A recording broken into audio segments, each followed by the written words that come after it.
Assalamualaikum warahmatullahi wabarakatuh. Perkenalkan, nama saya Lydia Kinetia dari Prodi S1 Perawatan Fakultas Ilmu Kesehatan Universitas Darmas Indonesia. Baiklah, di sini saya akan mempresentasikan hasil tugas mata kuliah yang dimana dipimpin oleh dosen pengampu Ibu Reni Fitria MKep.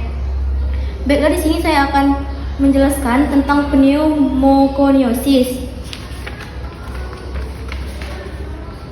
Pneumokoniosis adalah penyakit sistem pernapasan yang disebabkan oleh pengumpulan partikel debu di dalam paru-paru. Partikel debu penyebab penyakit ini biasanya berasal dari asbestos, batu bara, silika.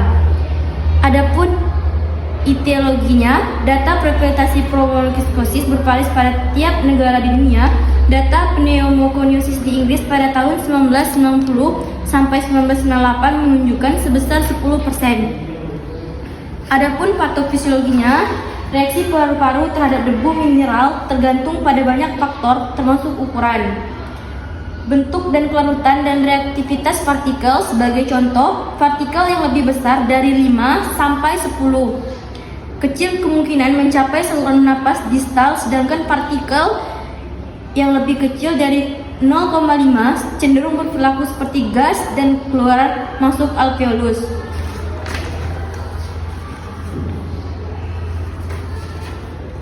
Dan di sini ada pun tanda dan gejala.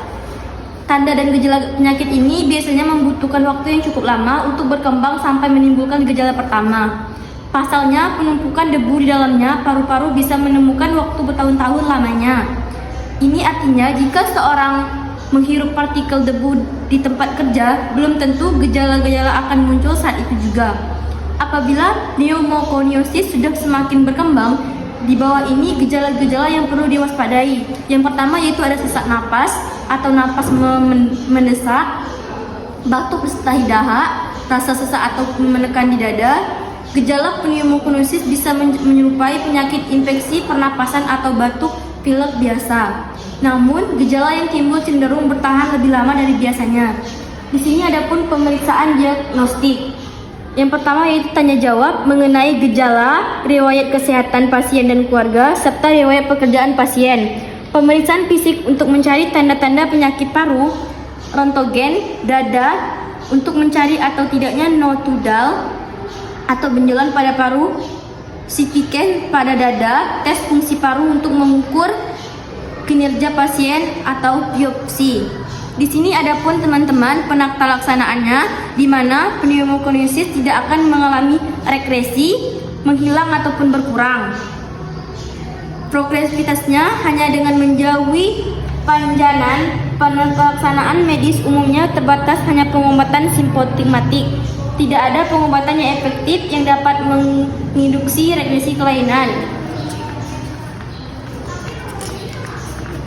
Di sini ada pun komplikasi.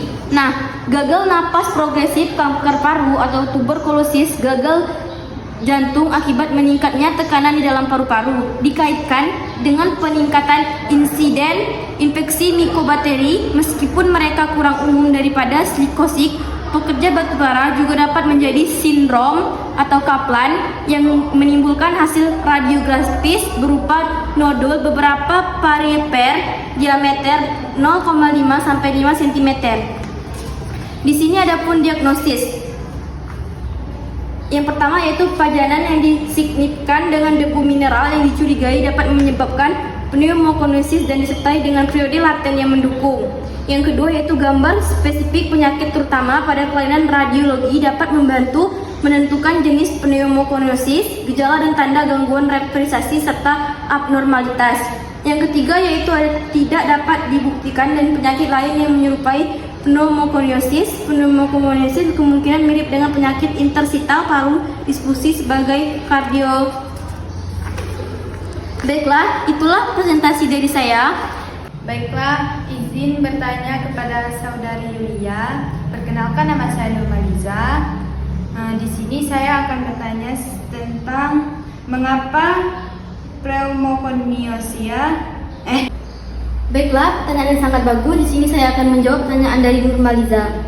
Jadi, di mana pertanyaannya, mengapa pneumokoniosis pada pekerja tambang batubara tidak dapat disembuhkan? Jadi yaitu suatu kelainan yang terjadi akibat penumpukan debu dalam paru yang dimana menyebabkan reaksi jaringan terhadap debu tersebut. Reaksi utama akibat penjanahan debu di paru adalah fibrosis. Fibrosis adalah salah satu bentuk pneumokoniosis terbanyak yang disebabkan oleh inhalasi debu kristal silika. Penyakit ini bisa disembuhkan tetapi dengan cara mencegah.